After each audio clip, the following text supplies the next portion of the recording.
Some exchange betting companies run short-lived promotions, like months-long offers of low commission. At BetDAG, we wanted to change the way we did things, so we set our commission at 2% permanently.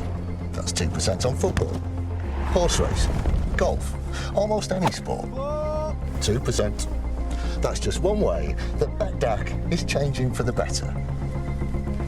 For the better, like you. BetDAG, the 2% commission exchange. Over 18s only, please gamble responsibly.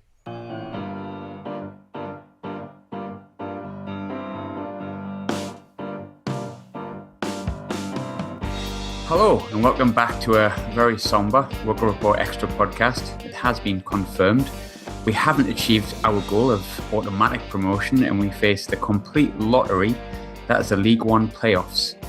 Things seem a little bit despondent on Wearside. I sound a little bit sad as well. But following that draw at home to Pompey, which actually wasn't a bad performance, it was a completely unacceptable away defeat to Fleetwood Town last night. It's left a lot of fans questioning Jack Ross if he's the right man for the job, and I suppose quite rightly so. There has been mistakes. I'm not on that particular fence. I'm very much Jack Ross in as it currently stands, but of course I am very much disappointed as well, and I think questions do need to be asked. But before we do head into the playoff semi-final and hopefully the final, we've got one last league game away to Southend United. Now, for us, it may be a little bit of a dead rubber from a Sunderland perspective, but it's a very, very, very different story for Southend. A defeat, I believe, to ourselves could see them plummet out of League One. So previewing Saturday's game with us is Liam from Southend Fanzine, All At Sea. I imagine you're a bit more nervous than we are about Saturday. How are you feeling? Not great. So it's interesting to hear you call Fleetwood an unacceptable loss. I just thought that your use of language there was interesting. We've had, if you count out the number of unacceptable losses we've had this year, you can tell why we're at the bottom of the league. I'm not feeling confident. That was the fourth loss you've had all year, wasn't it? All season rather. So yeah. I'm not feeling especially good. This is our worst home record in something like 30 years. We are awful. We are.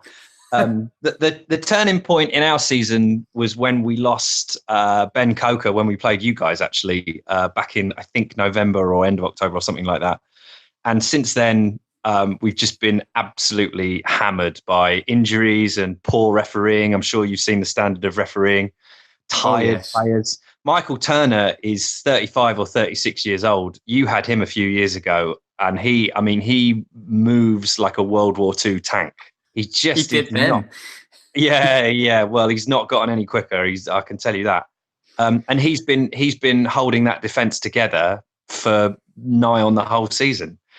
He shouldn't be singled out for blame. No one can really be singled out for blame. But in all honesty, it doesn't look good for us. A loss sees us definitely down. A draw sees it out of our hands, and we're relying on other results. And a win will see us safe. But our form this year doesn't bode well for us.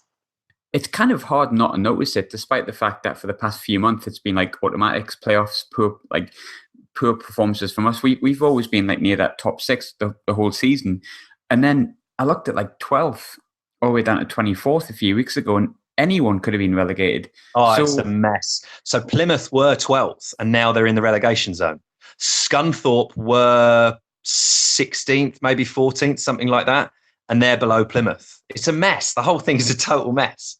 The race, the league it's a really, really interesting division because, as you will have seen with I know you've been in and out of the Championship over like the last 10 years or so. Although you had a fair stay in the Premiership. Anyone can win that division, and League One is quite similar. There are teams that you would expect to be at the top and teams that you would expect to be at the bottom. But Luton, it's all about momentum, like any division outside of the Premier League where the money all is. It's all about momentum. So Luton just started really, really well, and they just never fallen away. Shrewsbury were there last year, but they fell away at the last and just couldn't get it over the line. You guys are finding it difficult because, or you guys have found it difficult because everyone tries their hardest against Sunderland. You are expected to be at the top of the division. You should be aiming for automatic promotion. You have come within a cat's whisker of doing it, but everyone tries their hardest. It was Sheffield United found the same problem. No one half-asses it against the top team. No, and we have found that, truth be told. I mean, there's been a few games, Southend at home being one of them, where we've just kind of steamrolled the teams, but it's been a while since we've done it. Like we did Rochdale at the start of the season, Scunthorpe at the start of the season, but then since the turn of the year, since we've actually lost Josh Madger and replacing him with Will Grigg, not that it's directly his fault, but our style of play seemed to have changed and something's just gone a little bit wrong. But that would be a long podcast if you could pick apart what's recently gone wrong since January. But as unhappy as we are at the moment, the way our season's currently gone or is going, that relegation battle, like you said, is absolutely crazy. I mean, throughout the season, has there ever been a point where you felt like completely safe? So I will tell you something. I was looking through our WhatsApp chat for the fanzine editorial team, and on the 5th, we were due to have a fanzine out at the beginning of February, and I text everyone on the mid-January saying, our season has petered out. We probably only need to do one more issue this year. So, and at that point, our form dropped off a cliff. We won the other week against Burton at home. And the previous victory was on New Year's Day. So we felt safe in around January, but that was when players started to get tired, and that was when we didn't have those because of the injuries we've had. We didn't have the fresh legs to change anything.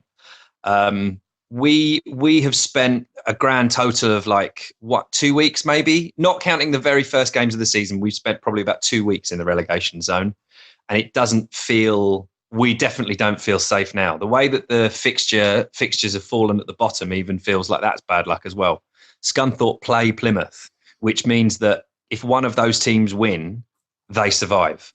And that will be pretty much regardless, unless we beat you guys, that will be, which I can't see happening, in all honesty, that will be at the expense of Walsall, and that will be at the expense of the other team in that fixture, and that will be at the expense of us.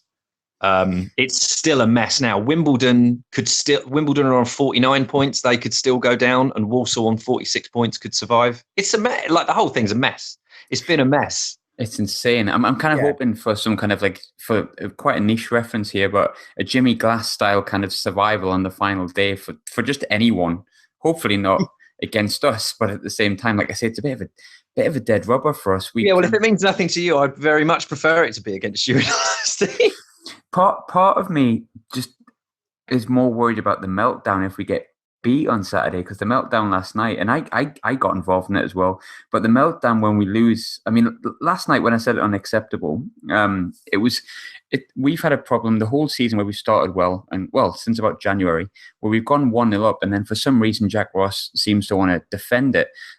There's been a few games where the other team's got one back, and it's been waiting to happen what Fleetwood did to us last night, scoring the last minute. Fleetwood weren't even that good. Well, they weren't very good, but it had to be the Joey Barton team that did that. So in terms of, unacceptable. I'm not laughing at you. It's just that the irony is funny. You know? The irony is fantastic. I mean, you could just see it coming. Like, the guy's a grade A. I'll be kind. He's not a nice guy. But that's been our big problem this season. But going back to Southend again, I'd come to think of it, I asked, if you ever felt if you were safe. When you came to the stadium, I remember being I remember looking at the table and thinking, Southend are about 8th or 9th. They could be going for the playoffs. So you have dropped pretty far. And you also lost the manager because of that. The thing with the manager that I found quite interesting, because I've followed All At Sea for quite a while, since the original podcast. And I remember Chris Powell seems quite a well-liked guy. Seems like quite a nice bloke. As a kind of fly on the wall, looking in at what your fanzine has been saying, him being sacked, I wouldn't say it was an unpopular decision, but it didn't. I think most of you felt that it wasn't him that was the problem. I think that Kevin Bond's decisions as manager have shown how difficult Powell's situation was. In my opinion, what happened was that it was divided originally into two schools of thought, which were that injuries were the real problem and Powell couldn't really do anything, and Powell was a bad manager. And as our form continued to decline in the new year, the latter group, who just thought Powell wasn't very good, just increased and increased and increased, and people stopped listening to the fact that, you know, when we played you, Ben Coker got injured, and he has still made the second or third most assists over the entire season from left back. Oh wow! With one game to play. The week before or the week after, Tom Hopper got injured. They both had knee ligament injuries that put them out for the season, and that wasn't like, you know, one of those injuries in a season is bad enough. We had a winger from Maidstone, I think it was, got injured in like either pre-season or 2 games into the season. He was out for the season. We had 2 major knee injuries. Jason Demetriou is our right back. He suffered. He was out for like 4 months as well. He's a Cypriot international. He's the captain. Harry Lennon, who was one of Powell's purchases from Charlton, broke his toe in the second game of the season, and then on his return from injury again in November, he broke his leg. And what happened was Powell was suffering, as any manager would, with not anything that really he is in control of. We also had our goalkeeper sent off. We had Michael Kitely sent off in the same game, so they missed that for violent conduct. So they missed 3 straight games. Then Oxley, who was our player of the year, he was the goalkeeper. He had another injury which saw him come out, and a 19-year-old came in for like a 2-month period. So it's just been a constant mix of players coming in and players leaving, and players coming in and players leaving, and youth team players being the players to come in. And people criticise Powell for not being able to find a formula with an ever-changing starting 11, players constantly being made available again, then either picking up injuries. Hyam, who we got from Ipswich over the summer, just can only really do about a game and a half before his hamstring goes or something, just little niggles. Just, you know, there has been no consistency, but that is not, in my opinion, that isn't through Powell's poor decision making. It has just been, he has to work with the resources that he has available to him. But what happened was that I think that eventually the players grew tired. I mean, physically tired. They weren't able to exert themselves because the same, I don't know, at one point we had 14 players unavailable to us through injury, right? That was the worst it got. But pretty consistently, it's been about 7 or 8 all season, which means you've got a squad of, you know, instead of you've got a squad of like 23, 24, you've suddenly got a squad of 14 plus a few youth players doing all the work. And people can't do that. These are professional athletes, yes, but they can't do that over a whole season. And I think I have a lot of sympathy. I have an enormous amount of sympathy for Powell. And the chairman's decision is essentially you get to March like he did, and the chairman can either sack the manager or not. And when you're in charge of any organisation, whether it's football or not, you feel like you have to do whatever you can in order to keep that, because you're in charge, right? And when we played Peterborough, we just turned in such a tepid tooth. We didn't have a shot on target. I tell a lie, we might have had one, I can't remember off the top of my head, but it was just woeful. It was just hopeless and really like devoid of any spirit or fight or anything like that. And that was the point where I think that, you know, as much as anything, you just hope for that new manager bounce. I've got an enormous amount of sympathy for Powell. I think that he did as well as anyone could have done in the circumstances. I don't think any sort of bollockings or any sort of like arm around the shoulder type treatment would have gotten any better or worse out of those players. I think he remains liked by the fan base, because after he went, everyone sort of went, well, yeah, he was dealt a bad hand there. Yeah. And he was such a popular player that the fact that he didn't take us down, I think, still leaves him some credit in the bank. In all honesty with you, if he were to return to manage the club, maybe under different ownership or under different circumstances, I don't know. But I actually don't think there'd be a huge amount of uproar. But the decision for him, I don't know. I still feel conflicted about it. But I do understand why he was let go. It really did look hopeless after that Peterborough game. You talked about new manager bounce. It's something we know an awful lot about. Yeah. Gus Poyet, Paolo Di Canio, Dick Advocaat, They all had that new manager bounce that kept us up in the Premiership and got us to like 17th. The only one with any real success, I felt like it would have been any real success, was Sam Allardyce. Now, obviously, you've got Bond in, but when I've looked at your recent form, and it's quite weird. You've beaten Burton. You've lost. Well, they had nothing to play for, right? They published talking about the relegation race, if you want to call it that. I suppose everyone seems to be wanting right to in the middle, aren't they? But we had like the average league position of all our opposition 5-6 weeks ago was the lowest of anybody in the relegation race. But actually, that's worked against us. The reason that we beat Burton is because they had nothing to play for, because it was a dead rubber for them. They couldn't go up, and they were safe from going down. So we've managed everyone else that we've had. That scrap has been so dangerous for teams. That's why Plymouth have fallen and why Scunthorpe have fallen and why we've struggled to pick up points, is because we're playing teams who are scrapping just like we're scrapping. At the same time, though, you say that about Burton, but Burton actually tried their very best to help Sunderland get promoted by beating Barnsley like a few weeks ago. And Burton have turned in some weird results, but I noticed you got beat off like Rochdale, who were definitely a team that are scrapping down there. But I mean, seen Rochdale twice this season, home and away, and then not much to write home about aside from Henderson. But you drew with Walsall, and Walsall have been rubbish for ages. So even if it was a dead rubber from Burton, you've got to ask, how do you go from beating a really good side in Burton, who got a draw at the Stadium of Light, beat us earlier in the season, have beat Barnsley only a few years ago, to like not beating Rochdale and Walsall? Like, was it just, do you put it down to the fact you felt it was a dead rubber for them that kind of didn't show up? Walsall was, so Burton I absolutely put down to it being a dead rubber. Burton in the first half didn't really come out of the blocks. And it was 3-2 at the end and 1-0 in the first half. And had we not have got that goal in the first half, it wouldn't have been the result that it was. Walsall was an abysmal display of refereeing. The referee that took the game at Walsall against us was not given a game the subsequent week. And I think that's been a theme again. You know, like I talked about injuries earlier on. We've had 4 players in total miss the entire season through injury from like October, November time, and we've had refereeing decisions all the way through the year that have really, really caused us a lot of problems. When we did play you again in October, November, as autumn went into winter. Drew Yearwood took it past 2 players and was then cut down in the penalty area. And that's a penalty in anyone's book. And we didn't get it. And it's just been the quality of refereeing. The top 2 divisions have professional referees.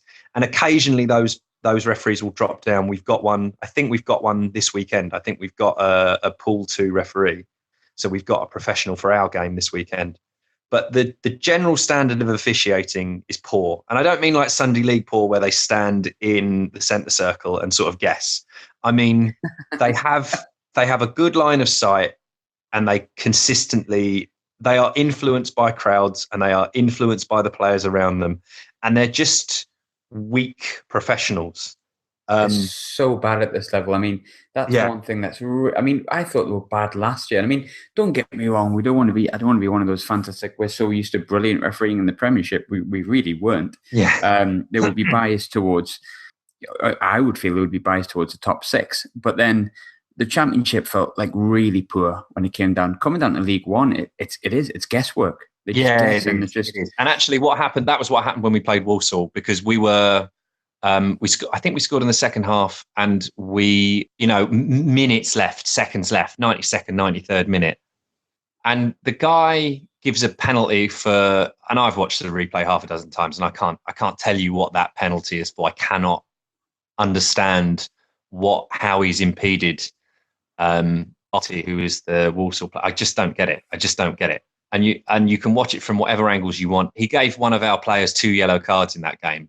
Sometimes you see players where you just wish they could be subbed off after 20 minutes, because if they stay on for the entire game, they're going to have an entire season's worth of mistakes in 90 minutes, and it's going to happen in front of you. Yes. And sometimes referees are like that as well. And we just had one in that game against Walsall. We've had a lot of, sometimes it's bad luck, sometimes it's poor judgment. We played Blackpool. The first game Blackpool had after they'd successfully separated themselves from the Oystons at Bloomfield Road was to play us. Again, like just luck of the fixture list that we've come up against. You either come up against teams who sack their manager and win the next game. We've had that a couple of times. I feel like we've had that a couple of times. Like everything that could have gone wrong for us this year seems to have gone wrong. The league table doesn't lie, but it might not necessarily tell the whole truth either. And we played Blackpool, and we were 2-1 up, and we have a deep cross into the box, and Taylor Moore, who's on loan from Bristol City, just sticks it past the goalkeeper into our own net, and Blackpool have a pitch invasion. And it's just these moments in like the final 2 seconds of games. And really, I mean, you know what it's like with late winners or late defeats. It just knocks the wind out of you completely. You've got no time to come back. Nothing like that. And things like that Walsall game, it's just a sucker punch because, that's just football, isn't it? That's just football. Yeah, we've been inconsistent. And as much as anything, that's what leads me to think that a draw is probably on the cards maybe this weekend. Depends on how much of an effort you guys put in, because it's very unlikely we'll keep a clean sheet. Very, very unlikely. So we'll probably need to score 2 to get anything out of any game we play in at this point. And it just depends on how generous you guys are feeling. Well, apparently very generous if yesterday's anything to go by. Going through your team, obviously, there is one person that stands out a lot from a Sunderland perspective, which is Michael Turner. Pleased to see that he has lost none of his pace. But the big one for me, and especially statistically, as well as like knowing the person's name and knowing what level he's played at, Simon Cox. Yeah, most definitely. He's been your standout player for a couple of seasons now. How important is he to your survival bid on Saturday? He has done a tremendous job considering he's spent most of the season playing up front on his own. Yeah, he plays up like front on his own for weeks, and he's about 5'6" or something like that. Yeah, he's a real link man. He likes to drop deep. He likes to work with the midfield. He likes to drag defenders out of position. He likes to create space for midfielders. He's a really, really intelligent player. And actually, if the ball falls to him in the box, you wouldn't bet your house on him scoring, but he's going to hit the target. You know, he's going to make the goalkeeper work. He's a really, really good, intelligent player. He's calm. He's pretty ruthless, and he's really been. If we stay up, a lot of the credit for that will fall at his feet. There's no real other content. Other players have been good in fits and starts, but we're all doing our Player of the Year votes like every club at the minute, and he'll win it. If he doesn't win it, I'll move to France or something like that. I don't know why I said that. That's not a bad thing. I wouldn't mind living in France. That's a bad suggestion. But you see what I mean? Like, I just can't believe he wouldn't win it. Not during the Brexit votes wouldn't be a bad shout at all. Yeah, maybe. He's been really, really good this year. Really, really good and really consistent. And like you said, he's a short bloke. He's worked really well with Hopper at the beginning of the season. Until he got injured, and then Humphreys came in, and Humphrey has scored better than 1 in 2, I think, or about 1 in 2 with Cox as well as the strike partnership. So he's able to get the best out of the players around him. He's played really well this year. He got a hat trick against Portsmouth when we played on TV back in March, I think. I remember that. Real turnaround in that game. Real turnaround. So he's the danger man. He's the danger man. We can't really see where all the other goals are going to come from. Kitely, pretty inconsistent. You would say he's probably, based on how he's been this season, when he has been fit, he's been past his best. Stephen McLaughlin, again, sort of in and out of the team this year. Pretty inconsistent. On his day, can be a pretty good player, but he's really, really not had a very good year at all. Mantum, who we have got from Scunthorpe in the summer, has pitched in with like 4 or 5 goals, but really nothing more than that. It's difficult. That's been the main reason it's been difficult to win games. It's just you don't know where the goals are coming from. You just can't identify where the threats are going to be. But Coxey's probably about it for you guys. So when we're looking at sort of Sunderland's perspective of Sunderland, I'm hoping you're going to cheer me up a little bit here. From the outside looking in, what have you made of Sunderland's season? I think, having seen what Sheffield United have struggled with in the past few years, I think you're probably about where I expected you to be, which is in the top 4 is about right. What that documentary on Netflix is really, really interesting and really, really. I won't laugh, but I will say that knowing that you guys get relegated and watching the entire thing as everyone tries to not get relegated, and then it's going to get worse. I think this has been a real chance for you to regroup as a club and regroup as a club that connects to the community, and really sort of disassociate yourselves from putting sticking plaster on top of sticking plaster on top of sticking plaster and just patching a squad together every 6 months, getting a new manager in. They all get 2 or 3 players. It's been a really good opportunity for you to strip out the deadwood. Someone like Honeyman, a local lad who just wants the club to do well. Do you know what I mean? It's a nice story. I don't think people would begrudge. I don't think people don't want to play Sunderland because it doesn't feel fair. People don't want to play Portsmouth and Sheffield United because it doesn't feel like a fair cop. People turn up at Barnsley or Luton or other clubs or Rotherham next year, and they'll feel like they want to have a go. They won't want to play. They don't want to play clubs like you because it feels like a cup tie every time. Yeah. The pressure's on our players. I think that you guys have had a good year, but like getting stuck in this division, unless you get straight back out, it can become a bit of a quagmire. Wolves did it a few years ago. Leeds were down here for a while. Mind you, that was like 10 years ago now. Leeds were down here for a while. I think Norwich came straight back up when they got relegated to League One. You've got to get out of it, really. You've got to get out of it. And you will have a role. Like you say at the beginning, the playoffs are a lottery. And then who have you got? You got Portsmouth and Charlton, and then is it Donny or Peterborough? The other Donny or Peterborough, pretty much. I think probably Donny, but and everyone's quite nervous about the playoffs because Sunderland haven't won at Wembley in 6 goals, and we're not that great at the playoffs. In fact, we aren't good at the playoffs. But Portsmouth, we lost in the checker trade on penalties. We lost against them 3-1 at Fratton Park, but they only scored after we went down to 10 men. We drew with them at home, bit of a bogey team for us this season, but we beat Doncaster home and away without conceding. We beat Charlton at home and we drew away from home. So realistically, with 11 men, we actually haven't lost against any of the teams that could play against us in the playoffs. Even Peterborough, we drew twice. It's just, I think its current form is so poor. I think we've picked up 6 points in the last possible 18. I could be wrong with that, but it's something along that line, and our inability to hold a lead's been pretty poor. We've had a few years in the playoffs when we were down in League Two. I think we had 2 unsuccessful playoff campaigns and then 1 successful about 4 years ago, 2015 it was. Yeah, 4 years ago. So we've been there and done that. And form, a lot of people think the form team coming into the playoffs is the team that's going to do it. And that isn't necessarily true. We played Burton. We played Burton a few years ago in the playoffs, and that was horrible. They had Rowett as their manager then. And they were just, he's a git, man. He's like one of the, to see him get sacked from Stoke, I had no sympathy, because if you watch Gary Rowett's Burton Albion in Burton, I consider that a bad, in the reign of the playoff semis, I consider that a real badge of honour in my but he had a very organised team, and they had a game plan, and they kept things tight. And actually, the playoffs are a bit like a penalty shootout. They're almost, as much as anything, they're a test of nerve. The season ends, and you are where you are. And if you're in the playoffs, you then hold your nerve. You are nearly there. You're not quite. You deserve to be in with a shout, but you're not quite there, right? You're not quite good enough.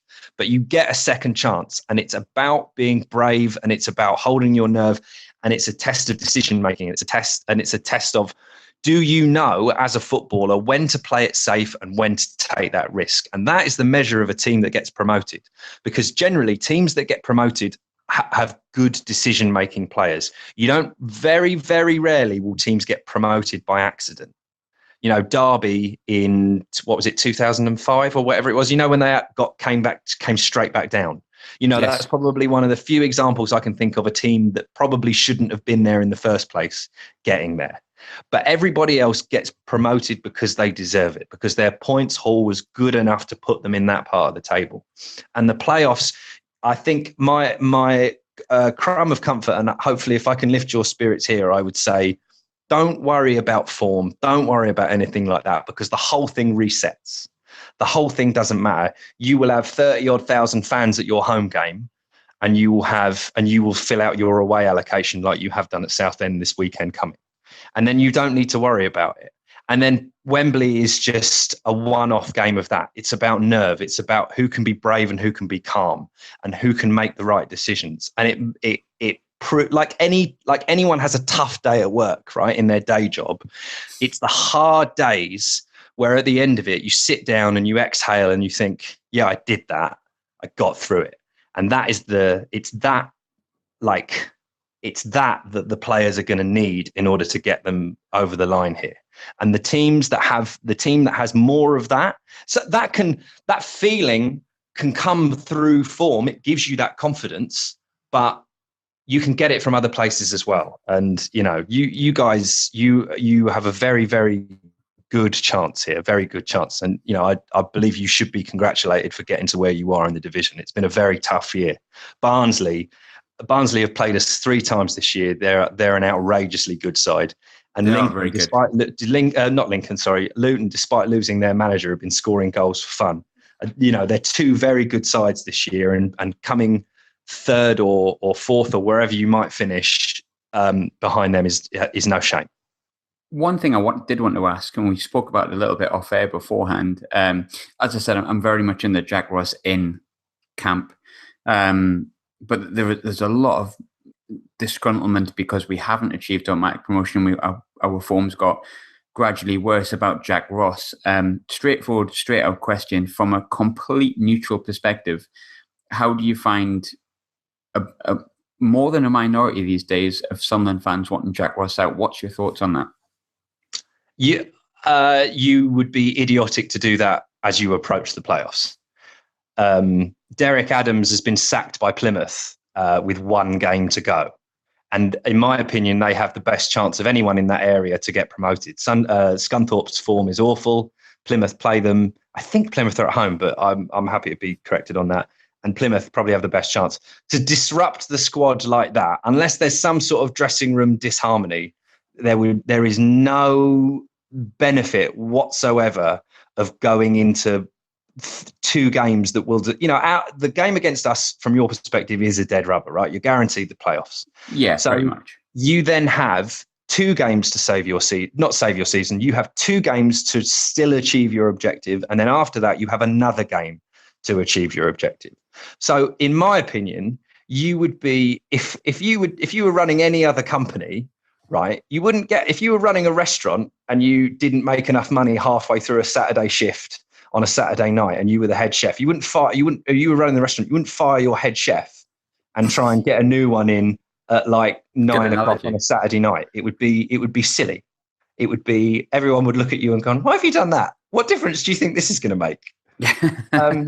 And so, yeah, in my opinion, it serves no purpose to change the bloke whose job it is to direct the football team, not the club, but the team and the players. People forget this so much. The players are the ones that win the game. The manager is there to manage the players, but the players are the ones on the pitch. The players are the ones scoring the goals and making the mistakes and keeping clean sheets. And so sacking, in my opinion, as a neutral, sacking Jack Ross would make no sense to me whatsoever. No sense. You may very well not get promoted this year, or you might get promoted this year, but it seems so stupid. It seems very silly to me to roll the dice when you're so close to achieving your objective. It doesn't matter how you go up. It doesn't matter whether you go up as champions or if you finish, 6th or 7th or whatever the final playoff spot is, and win it. If it cannons in off someone's arse in injury time at Wembley, who cares? It doesn't matter. You want to go up. So, changing the manager, it seems like a baffling decision for me. But then I'm not at the stadium of 23 times a season. One thing I would probably say, because I agree with you for this, I 100% agree with you actually. I definitely think there's questions that he'd be asking, definitely need to learn things, but he's a young manager. He will be learning week on week on week, and he needs to learn a bit faster, don't get me wrong. But do you think there's an element of and I could be wrong here, and people might think I'm calling them out, and I'm really not. But the level of negativity that seems to be around Sunderland at the moment is quite huge. It feels pretty toxic for the first time in a long while, this season anyway. And I feel like there's a lot of negativity towards the playoffs. You can hear it in my voice. I feel quite negative towards it. Do you think that even discussing sacking Jack Ross, or discussing even like Jack Ross getting sacked after the playoffs, just based on the hunch that we think we might not get into it, and we might not win it, is a little bit, we should be a little bit, how do I describe this? We should be having a little bit more about ourselves, saying, right, we've got the game against Southend, let's win that. Then let's get into the playoffs. Let's get everyone behind the manager, the team. Like, do you find it a bit crazy that people are even discussing it when we could still go No, up? I don't, because I think that the expectations for Sunderland in the third division of English football should be promotion. And Ross isn't an idiot. He knows that. He would have taken the job, or he would have interviewed for the job knowing that that was the aim, or the objective, or whatever you call it. He knows that. He's not an idiot. But sometimes, as I say, the players are the ones on the pitch. You need, in the same, Solskjaer is finding this at United. He's got a lot of players there that don't really care what happens, but he does. You can see it from the way he gave all those press conferences. He knows, he has been a Manchester United player, and he knows what it's like. And Sunderland are an historic football club, an enormous football club in the history of English football. And the fans have every right to remind the manager that if you do not meet the expectations of this grand old football club, that then we will find someone else who can. And I think the discussions are probably, given your recent form, I think the discussions are probably fair. But my opinion, as I've already said, is that you're so close.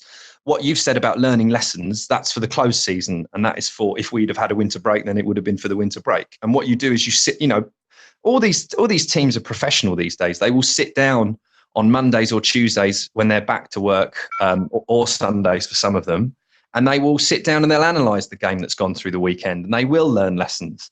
And I know it seems more frustrating from your perspective now that you're getting worse at the end of the season rather than better, but this idea of continuous improvement is what professionalism is about. And Sunderland are a professional football club. And if he doesn't get Sunderland promoted, he will have to defend, he will have to, he will be held accountable by the board, and he will have to explain why the club didn't get promoted.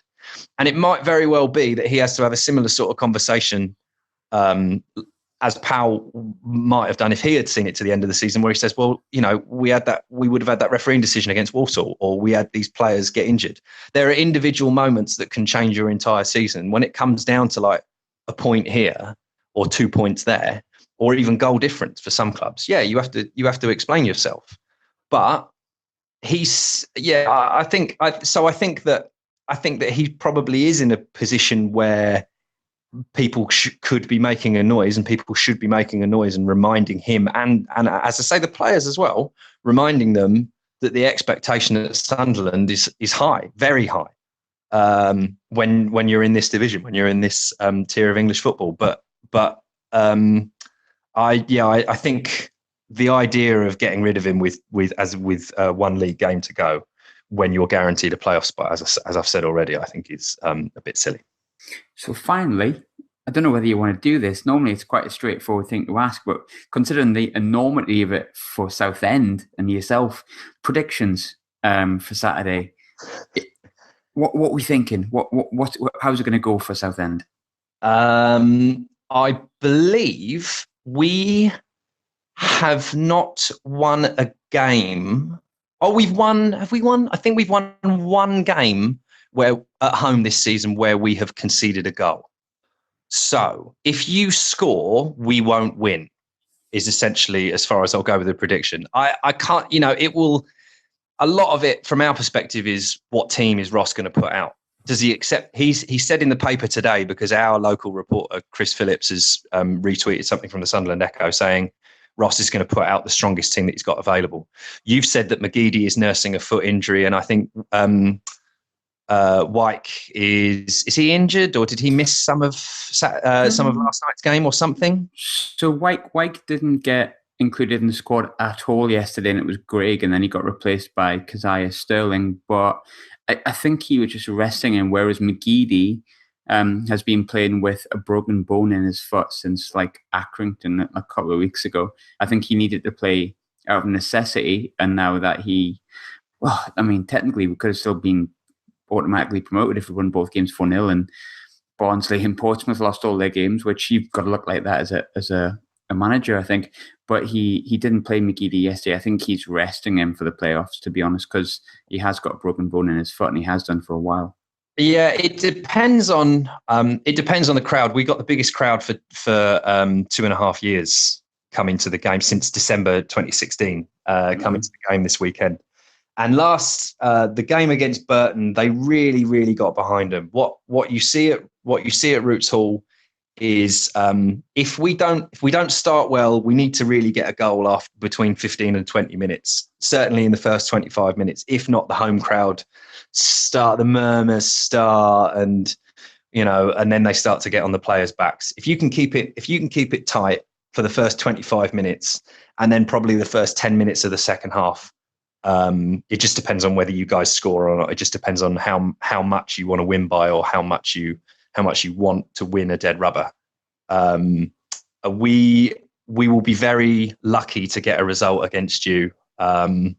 I think that we could fight for a draw, and then we're relying on none of Walsall or Plymouth and Scunthorpe being a draw, and Walsall play Shrewsbury, and then we'd be relying on Walsall to drop points. There's a lot to ask. It is a real lottery. I haven't got a clue. I have not got a clue what's going to happen.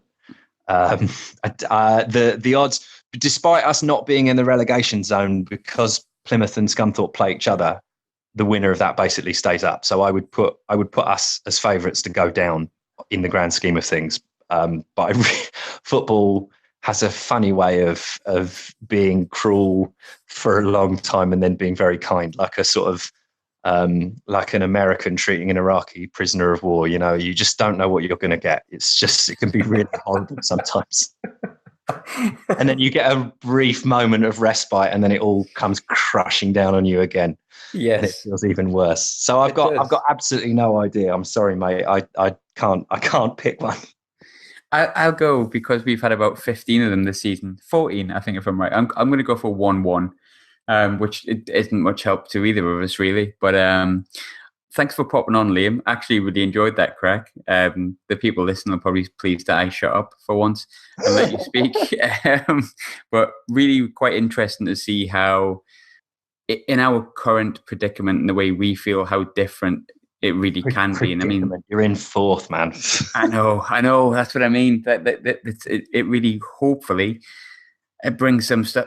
It brings some reality home a little bit, I think, because I'm as sad as the rest of us. Don't get me wrong. I'm not happy as Larry either. But we've still got a playoff that we can win there. Whereas it could be anything for you on Saturday. Yeah, I know. It could be bloody anything, and it's been like that all season. But Liam, good luck in staying up and stuff like that. But I hope by some way we don't send you down, because I quite liked you, and I don't like that. I enjoyed having you on, but I suppose at the same time, I always want to see my team win 3 points, and I'm sure you won't begrudge me of that. But hopefully, maybe not, if we're still in League One through no fault of our own. Hopefully somehow we see you again next season, Liam, all right? Yeah, of sorts. That's a weird thing to wish, isn't it, at the end of the day? In a really weird way, yeah. Because, I guess what you're saying is you hope we don't go down, but I don't want to say that, because then I'm saying, like, I hope you don't get promoted. So I'm gonna respectfully disagree with you on that. I wish you all the luck. Playoffs football for this year has shown us that luck plays an enormous part that I think people disregard sometimes. So I wish you as much as is remaining in the universe. Yes, I think I'm disagreeing with myself the more I think about it, because there's no way to win that argument. No way to win that argument. What I was trying to say was I liked having you on as a guest, pretty much. Thanks, but mate. there you go. Appreciate that. It is what it is. But look after yourself, Liam. Thanks very much. Take it easy. Thank you. Take it easy, chap.